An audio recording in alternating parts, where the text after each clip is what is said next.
Hello dear students and welcome to all. তোমাদের সকলকে আরও একটি নতুন ভিডিওতে স্বাগত জানাই।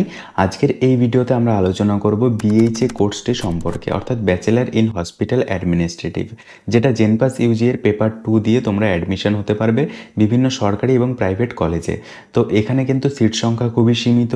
কিভাবে অ্যাডমিশন হতে পারবে, কিভাবে তোমাদের এই কোর্সটি করার পরে চাকরি পাবে, কোথায় কোথায় চাকরি হয়, এই সমস্ত বিষয়ে কিন্তু তোমরা অনেকেই বলেছিলে আমাকে ভিডিও বানানোর জন্য।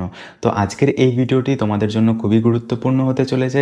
যারা 12 পাস করেছো কিন্তু তোমাদের সায়েন্স সাবজেক্ট নেই, তাও তোমরা ভাবছো যে সরকারি হাসপাতালে কিভাবে তোমরা একটা চাকরি করবে, একটা ভালো লেভেলে পৌঁছবে, একটা ভালো পদে চাকরি করতে পারবে, এটা কিন্তু তোমাদের জন্য একটা গোল্ডেন অপরচুনিটি হতে পারে। তার মানে কি, যে তোমরা হসপিটাল অ্যাডমিনিস্ট্রেটিভ কোর্সটা করার পরে কোথায় কোথায় চাকরি পাবে, সরকারি হাসপাতালে যে অ্যাসিস্ট্যান্ট সুপারিনটেন্ডেন্টের পদগুলো রয়েছে সেখানটায় কিন্তু তোমাদের ফিউচারে চাকরি পাওয়ার একটা হাই চান্সেস রয়েছে।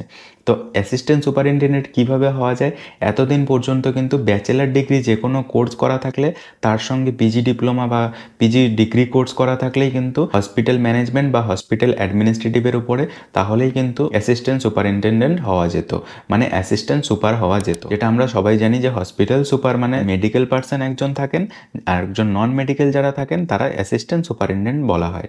তারা কিন্তু হসপিটালে যে অ্যাডমিনিস্ট্রেটিভ এবং ম্যানেজমেন্ট সিস্টেমটা সেটা কিন্তু তারা দেখেন।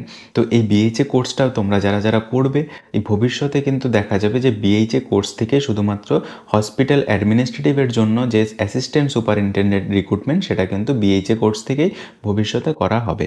কারণ আমরা লাস্ট একটা রিক্রুটমেন্ট দেখি WBHRBর ওয়েস্ট বেঙ্গল হেলথ রিক্রুটমেন্ট বোর্ডের যে পার্মানেন্ট রিক্রুটমেন্ট করায়, সেখানটায় আমরা যদি দেখি এই রিক্রুটমেন্টটি বেরিয়েছিল 2/11/2021-এ।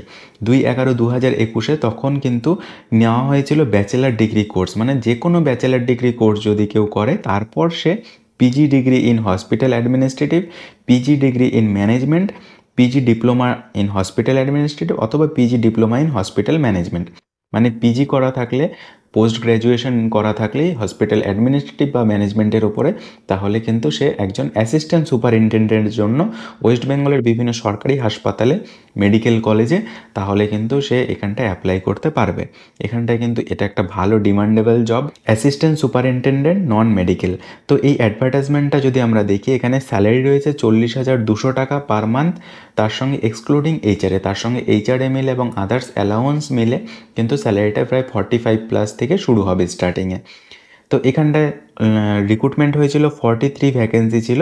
তো এখানে রিক্রুটমেন্টের জন্য যে ক্রাইটেরিয়াগুলো ছিল, যে ব্যাচেলার ডিগ্রি করা থাকলে 40 নাম্বার, পিজি ডিগ্রি করা থাকলে 25 নাম্বার এবং ডিপ্লোমা করা থাকলে, পিজি ডিপ্লোমা যদি থাকে তাহলে সেখান থেকে 15 নাম্বার, একাডেমিক মার্ক থাকবে টোটাল 65, এক্সপিরিয়েন্স থাকবে 20 এবং ইন্টারভিউতে থাকবে 15, এবং রিটেন কোনো এক্সাম হবে না। ইন্টারভিউ এবং যে একাডেমিক মার্ক সেই মার্কসের ভিত্তিতেই কিন্তু এখানে কিন্তু ডিরেক্ট রিক্রুটমেন্ট হয় WBHRBর মাধ্যমে। তো এটা কিন্তু 2021 পর্যন্ত হয়েছিল, 2021-এর পরে কিন্তু এরকম আর কোনো রিক্রুটমেন্ট হয়নি। তো বিএইচএ কোর্সটা যেহেতু নতুনভাবে শুরু হচ্ছে, তো 2-3 বছর থেকে হয়তো চলছে, তো গভর্নমেন্ট কলেজ হয়তো 1-2টো রয়েছে এবং প্রাইভেট কলেজের সংখ্যাই বেশি। তো আমরা আশা করছি যে ভবিষ্যতে এই বিএইচএ কোর্স তোমরা যারা যারা করবে, তোমাদের কিন্তু এই কোর্সটা করার পরে সরকারি হাসপাতালে যে এই ব্যাচেলার ডিগ্রি কোর্সটা রয়েছে এখানটায় কিন্তু বিএইচএটাকে মাস্ট করে দিতে পারে।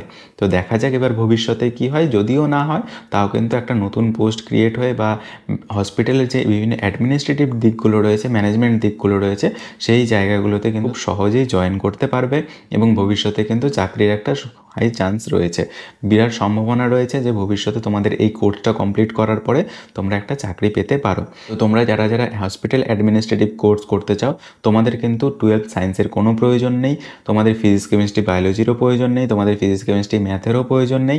তোমরা যদি 12 পাস করো তাহলেই কিন্তু তোমরা এই এক্সামটি দিতে পারবে। তো সেই জন্য তোমাদের physical science, mathematics, logical reasoning, general awareness এবং তোমাদের ইংলিশ, এই 4টে সাবজেক্ট তোমাদের কিন্তু ভালোভাবে পড়াশোনা করতে হবে। পড়াশোনা করে জেনপাস ইউজির পেপার 2 এক্সাম দিয়ে তারপরে তোমরা ব্যাচেলার ইন হসপিটাল অ্যাডমিনিস্ট্রেটিভ কোর্সে অ্যাডমিশন হতে পারো। তো আমার এইটুকুই বলার তোমাদের জন্য। এর বাইরেও যদি তোমাদের কিছু জানার থাকে তাহলে অবশ্যই কমেন্টে জানাবে। তোমাদের কমেন্টে রিপ্লাই দেওয়ার জন্য আমি সবসময় প্রস্তুত আছি। চলো আজকের ভিডিওটা এখানেই শেষ করছি। যদি ভিডিওটি ভালো লেগে থাকে একটি লাইক করে দেবে, চ্যানেলে নতুন হলে চ্যানেলটিকে সাবস্ক্রাইব করে রেখো পরবর্তী আপডেটগুলো পাওয়ার জন্য। ধন্যবাদ।